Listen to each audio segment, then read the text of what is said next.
মান্নাকে শেষ বিদায় জানাতে আসা সহকর্মীরা তাদের চোখের জল ধরে রাখতে পারেননি।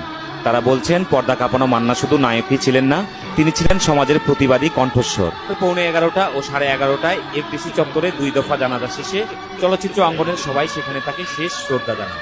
দুপুরে মান্নাকে শেষ বিদায় জানাতে আসা সহকর্মীরা তাদের চোখের জল ধরে রাখতে পারেননি। তারা বলছেন, পর্দা কাঁপানো মান্না শুধু নায়কই ছিলেন না, তিনি ছিলেন সমাজের প্রতিবাদী কণ্ঠস্বর। 11:15 ও 11:30টায় এফডিসি চত্বরে 2 দফা জানাজা শেষে চলচ্চিত্র অঙ্গনের সবাই সেখানে তাকে শেষ শ্রদ্ধা জানান। দুপুরে মান্নাকে শেষ বিদায় জানাতে আসা সহকর্মীরা তাদের চোখের জল ধরে রাখতে পারেননি। তারা বলছেন, পর্দা কাঁপানো মান্না শুধু নায়কই ছিলেন না, তিনি ছিলেন সমাজের প্রতিবাদী কণ্ঠস্বর। 11:15 ও 11:30টায় এফডিসি চত্বরে 2 দফা জানাজা শেষে চলচ্চিত্র অঙ্গনের সবাই সেখানে তাকে শেষ শ্রদ্ধা জানান। মান্নাকে শেষ বিদায় জানাতে আসা সহকর্মীরা তাদের চোখের জল ধরে রাখতে পারেননি। তারা বলছেন, পর্দা কাঁপানো মান্না শুধু নায়কই ছিলেন না, তিনি ছিলেন সমাজের প্রতিবাদী কণ্ঠ।